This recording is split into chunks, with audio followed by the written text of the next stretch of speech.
Alors, aujourd'hui, on a l'honneur de recevoir le conférencier Jean-Robert Ladouceur de l'Université Laval, qui vient nous présenter son webinaire intitulé « Détermination des codes de crue en présence de glace sur la rivière Chaudière ». Le webinaire est une collaboration avec le réseau Inondation intersectorielle du Québec. Donc, avant de céder la parole à M. Ladouceur, j'aimerais inviter la directrice développement et partenariat du risque, Mme Manel Djemel, à nous partager quelques mots. Bonjour tout le monde, merci beaucoup.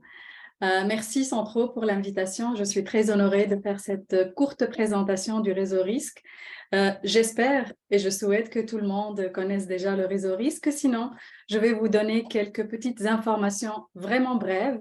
Et si vous voulez aller plus loin pour ces informations, vous pouvez aller consulter notre site web.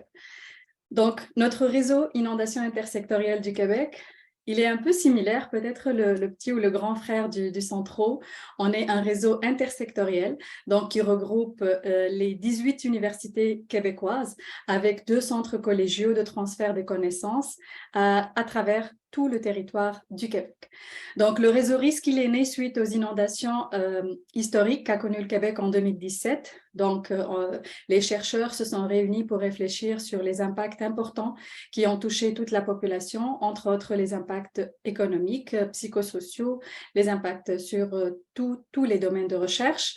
Une réflexion a été faite en décembre 2017 et le scientifique en chef Rémi Quérion, il a été sensibilisé à cette réflexion-là.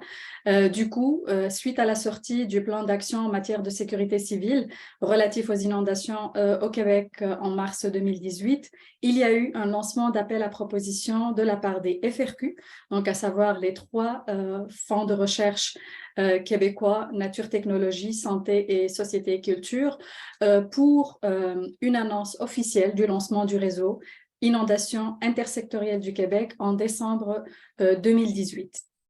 Donc, le réseau, il est formé ou il est organisé en 5 axes intersectoriels et une stratégie scientifique qui organise ces axes-là. Donc, l'axe qui touche plus à l'identification des facteurs de risque d'inondation et des désastres, à savoir les aléas, les vulnérabilités et les expositions, co-dirigé par Marc-André Bourgault de l'Université Laval et Maxime Boivin de l'Université du Québec à Chicoutimi.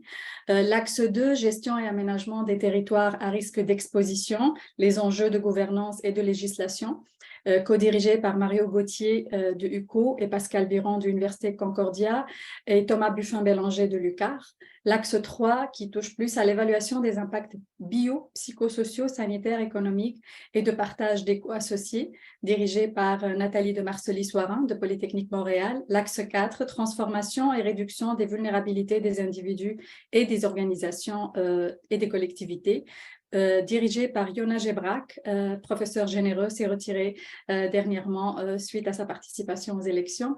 L'axe 5, la gestion et communication des risques, outils d'aide à la décision et à l'adaptation de la résilience, c'est l'axe qui touche plus aux informations et puis à la communication de risque, donc co-dirigé par la professeure Lisa Bornstein de McGill et Marie-Christine Terrien de l'ENAP.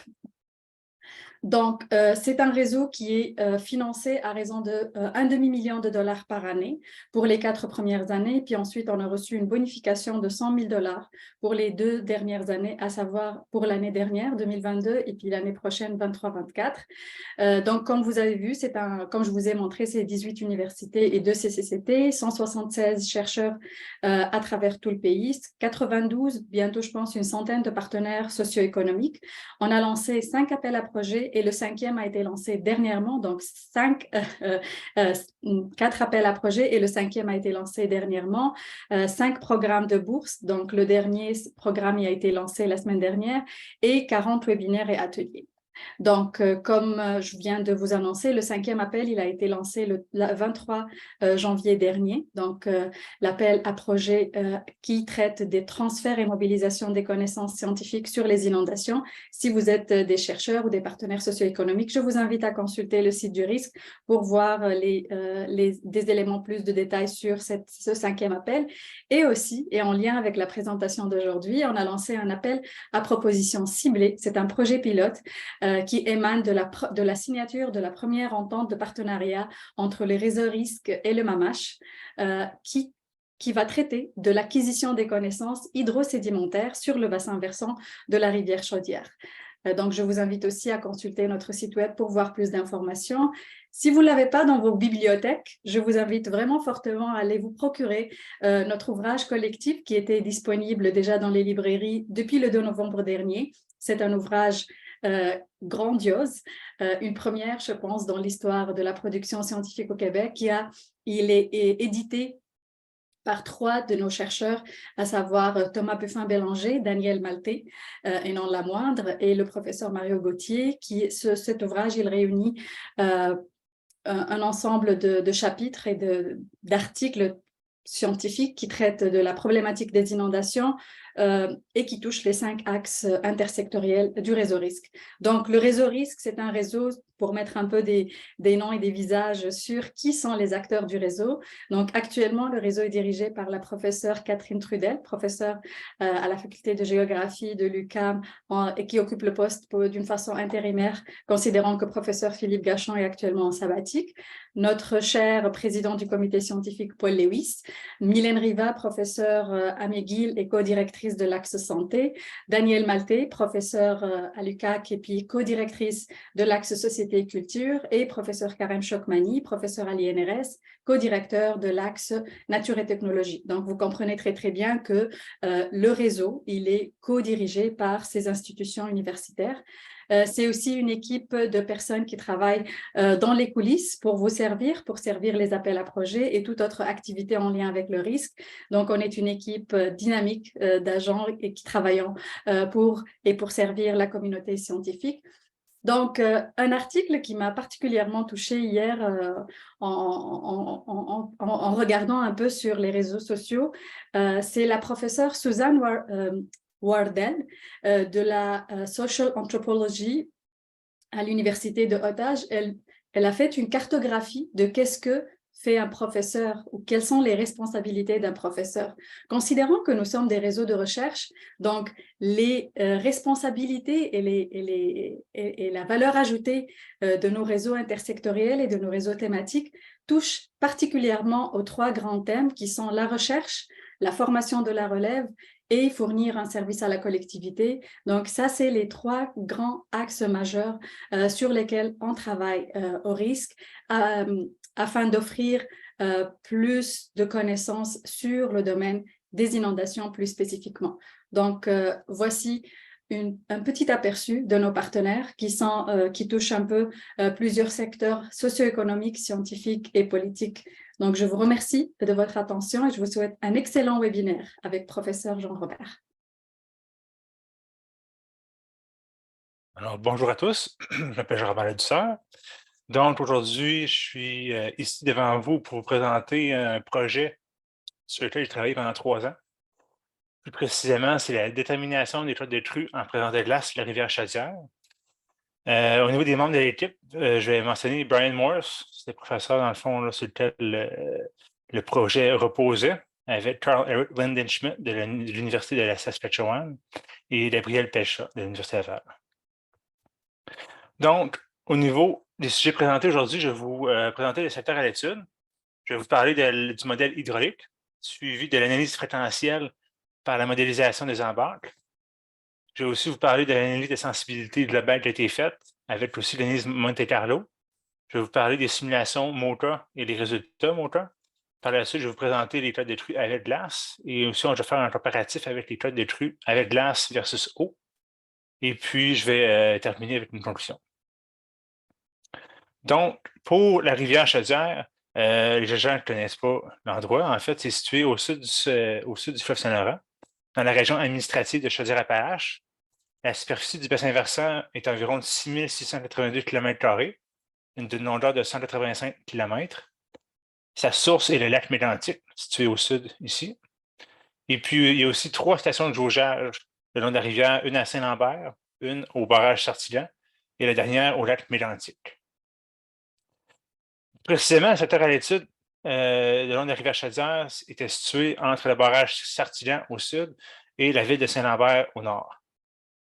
Il y a un total de 8 villes qui bordent la rivière. Il y a aussi 2 tributaires importants le long de la rivière. Le premier, la rivière Famine, située du côté est, désolé, et la rivière du Bras-Victor sur le secteur ouest de la rivière. Il y a aussi 14 tributaires mineurs dont leur superficie variait entre 16 et 150 km². Au niveau du profil de la rivière Chaudière, voici le profil en fait. Donc, vous pouvez voir la limite de l'étude à Saint-Lambert, jusqu'à Saint-Georges au barrage Sartigan. Il y a environ un dénivelé là, de 85 mètres. Au niveau de la mise en contexte, c'est en fait, suite aux inondations de 2017, le MMH a implanté un nouveau cadre réglementaire pour faire la mise à jour des codes de crues de 8 rivières au Québec, dont la rivière Chaudière. L'une des particularités de la rivière Chaudière, c'est que la rivière est à risque d'inondation par embarque annuellement.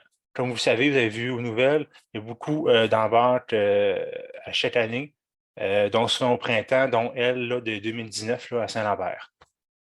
Désolé, à Beauceville. Maintenant, pour réaliser le projet, il fallait premièrement faire un relevé bathymétrique.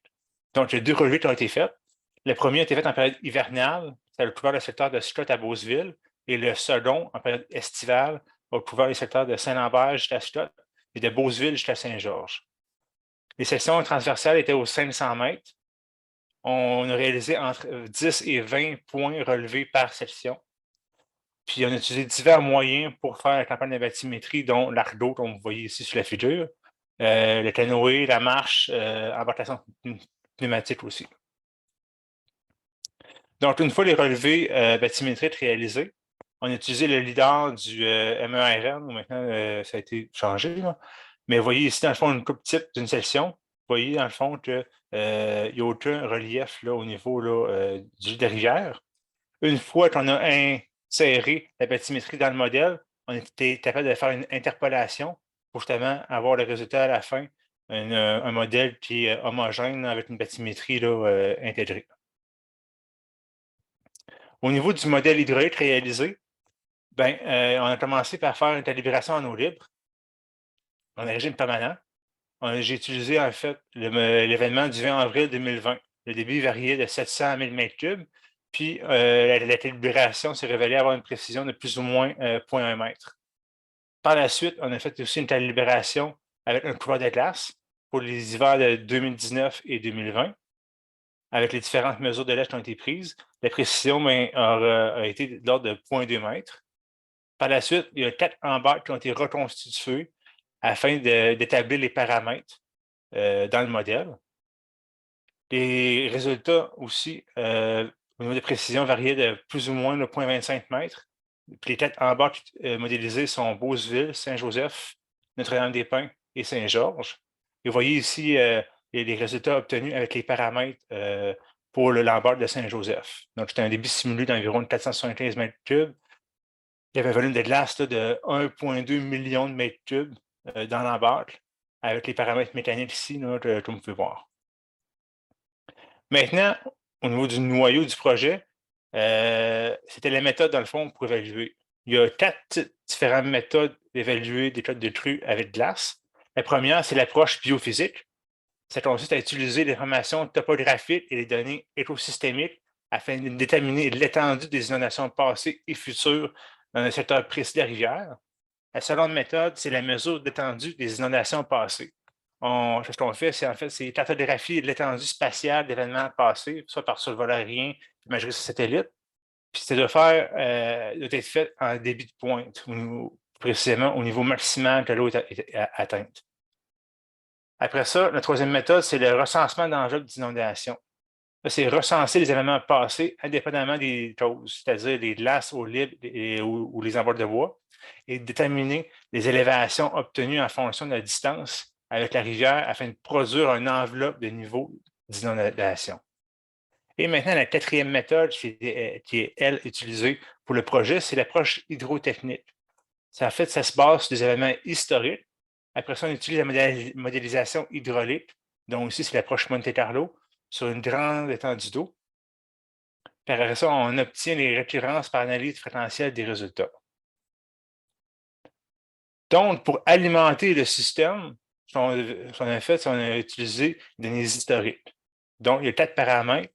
Dans les 2 premiers, vous voyez ici, c'était l'emplacement des embarques historiques le long de la rivière Chaudière, dont le kilomètre, l'échelonnage 16 et Saint-Lambert et 106 et le barrage Sartilan.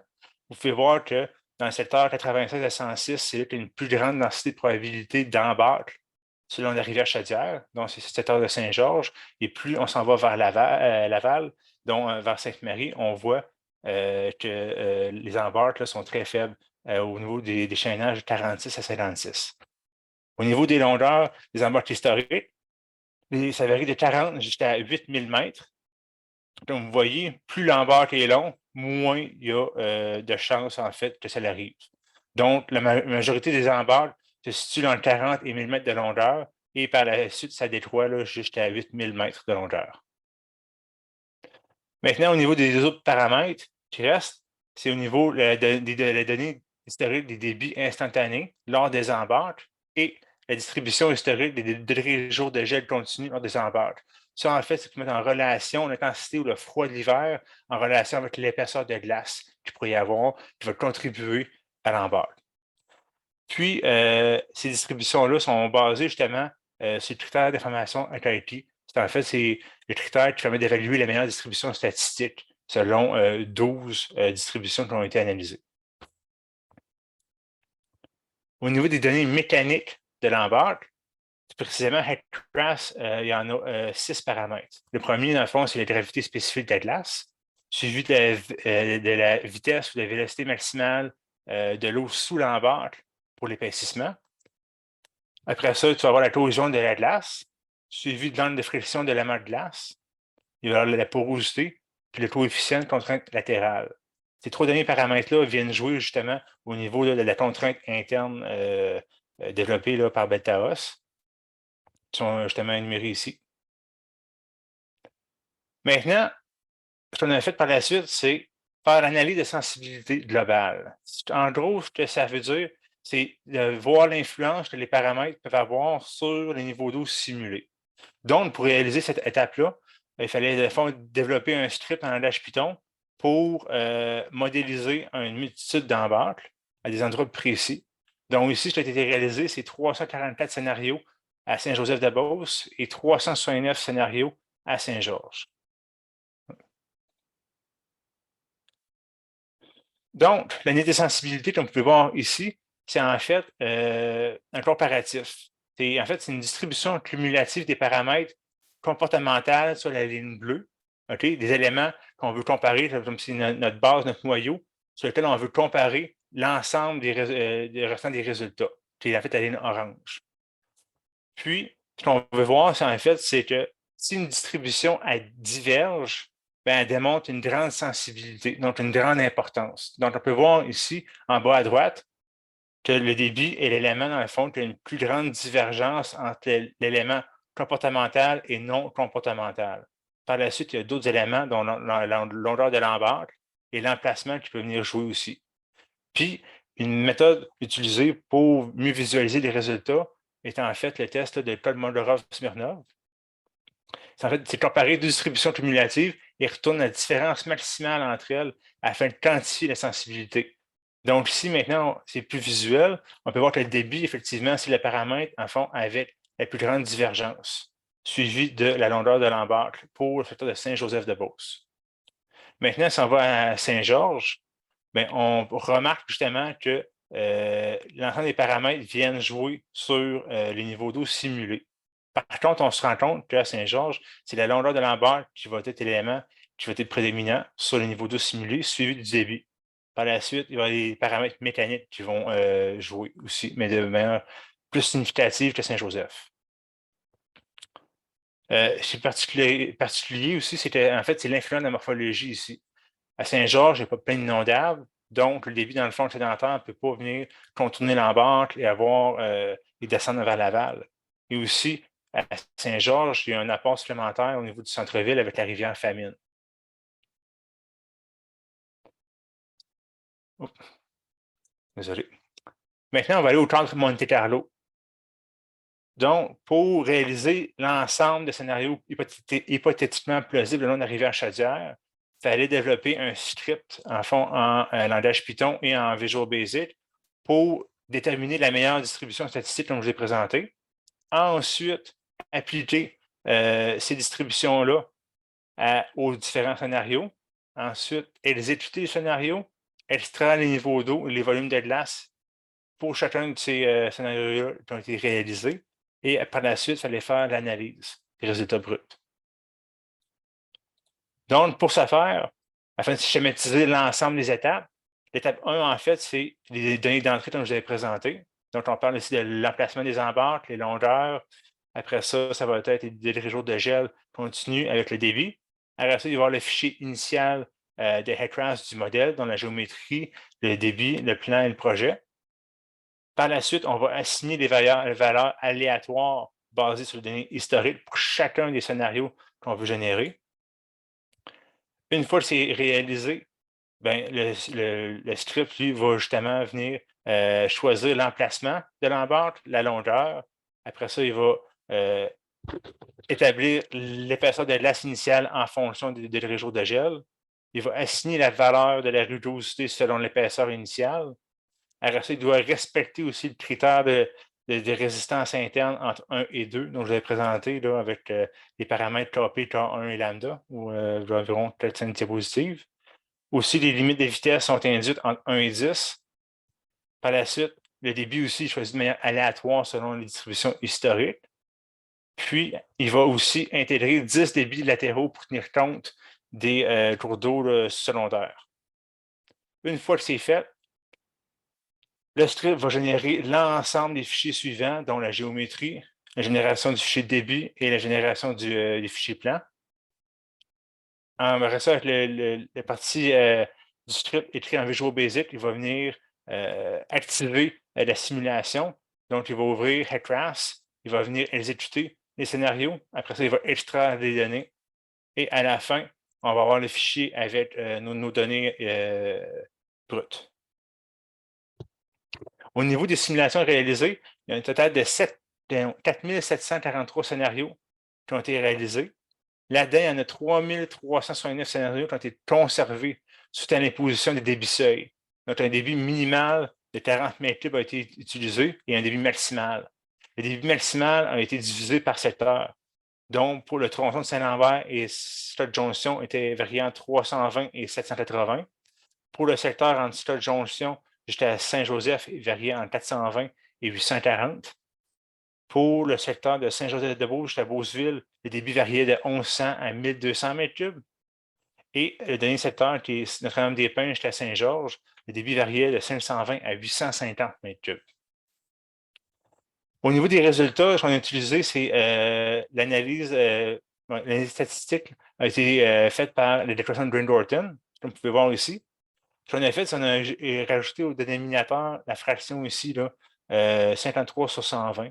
C'est en fait un peu pour mettre la fréquence annuelle et non sur 45 ans de données. On a justement induit ça pour que ce soit une fréquence annuelle. Donc, c'est 53 années de données sur 129 embarques répertoriés. Donc, ici, maintenant, c'est au niveau des résultats, au niveau des niveaux d'eau. Vous pouvez voir aussi la convergence du niveau d'eau se stabilise plus le nombre de scénarios est utilisé. Donc, pour la récurrence de 2 ans, vous avez vers 3300 scénarios, on constate que la variation est seulement de moins 0,8 cm sur le niveau d'eau. Au niveau du 20 ans est de 0,9 cm, 100 ans est de moins 0,74 cm et 350 ans est de 5,3 cm. Maintenant, si on va au niveau des graphiques des résultats pour les périodes de retour, la courbe en bleu, c'est la courbe de l'analyse Monte Carlo et les points jaunes sont les événements historiques répertoriés de 1968 à 2021. Donc, on peut voir pour le secteur de Saint-Lambert, Scott, Sainte-Marie et Vallée-Jonction, il y a quand même une très belle concordance entre les données obtenues par la modélisation Monte Carlo et les données historiques. Par contre, on voit plus dans le secteur plus en amont, le secteur de Saint-Joseph jusqu'à Saint-Georges, il y a un petit peu une disparité au niveau là, des données. Ça, cette précision-là est en fait attribuable là, au secteur amont au niveau des tributaires. Parce que le secteur amont, en haut de Saint-Joseph, de la rivière Famine et la rivière Brédictor sont des gros tributaires qui apportent beaucoup d'eau au niveau latéralement. Il y a aussi des doubles embâcles dans ce secteur et le chenal est plus complexe. Dans le cas contraire, au niveau du secteur aval, il y a peu de tributaires. En fait, c'est des petits tributaires. Après ça, il y a très peu, voire aucun effet de double embâcle qui a été répertorié durant les dernières années. Et le chenal est moins complexe aussi. Au niveau du logiciel, c'est particulier, c'est que pour les modélisations par embarque dans HEC-RAS, c'est un débit en régime permanent. Donc, c'est un débit fixe qui est induit dans le logiciel. Aussi, c'est un débit de pointe qui n'a pas été simulé. Précisément, c'est que les tributaires puis le relâchement des embarques, les JIF, on appelle, apportent dans le fond des débits de pointe de manière significative. Puis ça, ce n'est pas considéré parce qu'il n'y a pas de données qu'on peut utiliser ou évaluer, là, savoir ce que le débit à ces endroits-là. Maintenant, pour voir un peu l'influence de tous ces paramètres-là internes, dans le fond, au niveau de la morphologie, des bilatérales, à quoi ça pourrait ressembler, on est venu faire, en fond, faire une correction de GIMS sur l'électron de Green-Thornton. Plus précisément, c'est quoi le GIMS? C'est juste un facteur de correction qu'on a mis dans l'équation pour tenir compte de l'effet des embarques doubles et des tributaires au niveau des données historiques. Est-ce qu'on a toutes les embarques répertoriées? La réponse, malheureusement, ce serait non. Parce qu'il y a des embarques qui peuvent être arrivées durant la nuit à des endroits où la personne les a vues. Donc, évidemment, il manque des éléments. Après ça, il y a le volume de glace. Est-ce que le volume de glace était précis pour l'ensemble des embarques? Malheureusement, non, parce que chaque embarque est différent. Il y a du volume de glace qui peuvent être perdus, soit par la fonte ou soit, dans le fond, être mis de côté dans les plaines inondables qui ne vont pas venir prendre part à l'embarque à l'aval. Il y a aussi au niveau de la morphologie, plus précisément les tributaires et les îles. Et il y a aussi le fait que c'est un régime permanent. Donc, en appliquant le facteur, on constate ici que le secteur amont de l'étude, soit de Saint-Joseph jusqu'à Beauceville, ben, le facteur, dans le fond, il est plus important. Ça, 3 et 3 pour Saint-Joseph et Beauceville. Par contre, il est à 0,6 pour Notre-Dame-des-Pins et 2,5 pour Saint-Georges. Tandis que le secteur aval, tout ce qui est Saint-Lambert jusqu'à la jonction, il varie de 0,5 jusqu'à 1. Et aussi, c'est important de mentionner que si le facteur est proche de 1, il n'y a pas de correction attribuable sur les données. Donc, s'il est inférieur à 1, il va y avoir une correction, dans le fond, à la baisse. Et s'il est supérieur à 1, une correction à la hausse. Donc, le facteur de James met en évidence l'influence des facteurs externes non considérés par le modèle MODA, comme vous avez déjà mentionné, sur les déterminations des états détruits par embarque de glace, notamment la présence des tributaires majeurs, dont le débit de pointe et la contribution réelle, et aussi la formation de double embarque et les variations de débit, auxquelles s'ajoute le nombre d'embarques annuels. Afin de tenir compte de l'ensemble des facteurs externes non considérés par le modèle MODA, une correction delta H, les profils d'état détruits simulés ont été réalisés afin d'ajuster les profils jusqu'à l'obtention d'une corrélation avec les valeurs des événements historiques. Donc maintenant, si vous voyez ici, la ligne jaune, c'est la correction de delta H dont je vous parlais. Pour Saint-Lambert, il n'y a aucune correction entre le profil historique et celui, dans le fond, qui a été déterminé par la tonne MODA. On a une très belle, dans le fond, corrélation. Saint-Struck, il faut diminuer le profil. Dans le cas de Sainte-Marie-de-Beauce, on peut voir que la signature ressemble à la signature historique. Vallée-Jonction aussi. Pour les secteurs en amont, donc Saint-Joseph jusqu'à Saint-Georges, on voit que c'est les endroits où il y a une plus grande importance au niveau de la correction. Le facteur de correction de TH permet de moduler les valeurs calculées des états détruits. Aussi, le facteur de correction de TH est dépendant de la quantité des données historiques disponibles. Ça, c'est très important de mentionner. Puis, il y a des endroits comme Notre-Dame-des-Pins, il y a peu d'événements qui ont été répertoriés, mais pourtant, il en existe. Donc, c'est fort probable qu'il y a beaucoup d'événements qui ont été qui sont survenus au fil des années, mais en période, dans le fond, justement, là, de nuit, où que personne s'en est rendu compte, ou peut-être très tôt le matin aussi. Dans les secteurs où sont souvent affectés, comme Beauceville, vous voyez, il y a une multitude d'événements qui ont été répertoriés, et dont Saint-Georges aussi. Et maintenant, À quoi ressemblent les résultats, dans le fond, une courbe mise en graphique sur une carte? Ça ressemble à ça. C'est à l'aide d'un ArcGIS et des modules, dans le fond, d'intégration, des données avec le LIDAR et après ça, les sections du modèle. On est capable, dans le fond, de présenter les résultats. Donc, on peut voir ici, pour Saint-Georges, la récurrence d'abord de 2 ans vient affecter justement là, le secteur ouest au niveau des maisons mobiles et le bassin, dans le fond, d'aération des eaux usées.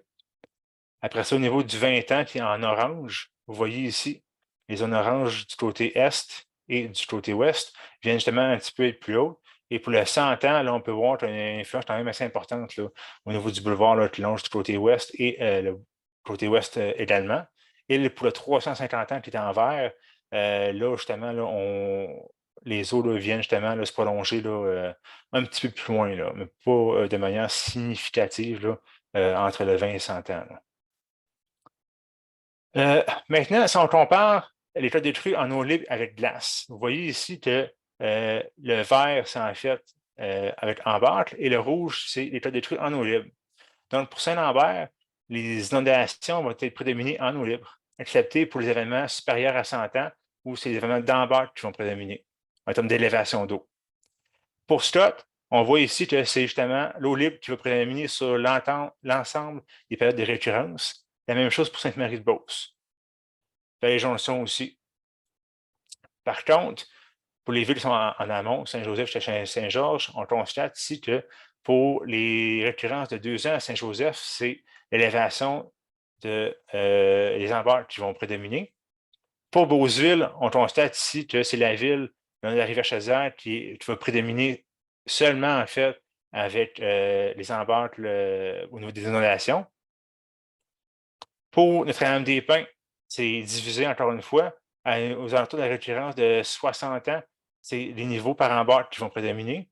Et pour Saint-Georges, pour ce qui est de 2 ans jusqu'à 20 ans, sont presque pareils.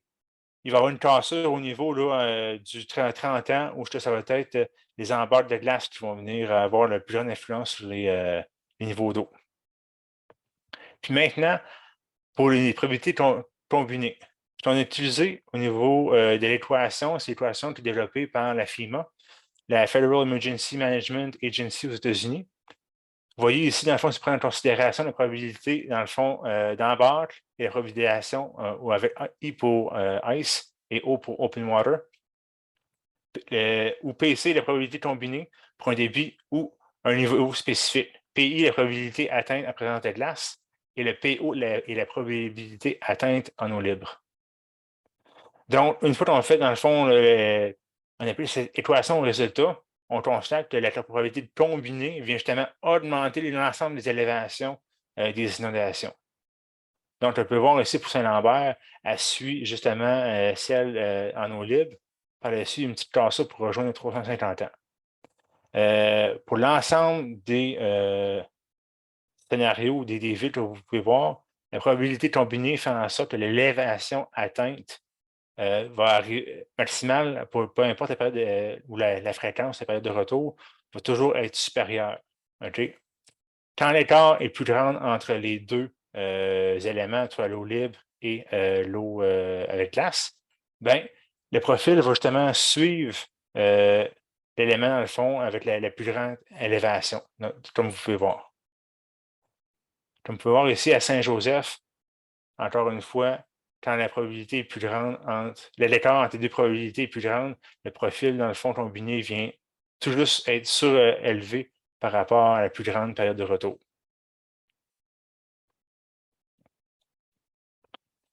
Maintenant, au niveau de la conclusion, l'approche hydrotechnique permet de déterminer l'état de crue avec sur une grande étendue de rivière, dont la rivière Chaudière.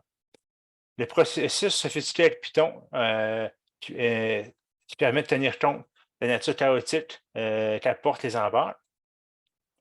L'analyse de sensibilité a démontré que les paramètres sont influents selon la morphologie de la rivière. Donc, j'avais mentionné la différence entre Saint-Georges et Saint-Joseph, l'apport en débit supplémentaire d'un tributaire important ou la présence des plaines inondables. Par la suite, c'est apporter des modifications pour aller vers une plateforme opérationnelle de prévision d'embarque, éventuellement, ce serait dans l'optique d'apporter un outil comme celui-ci vers un outil de prévision. Merci.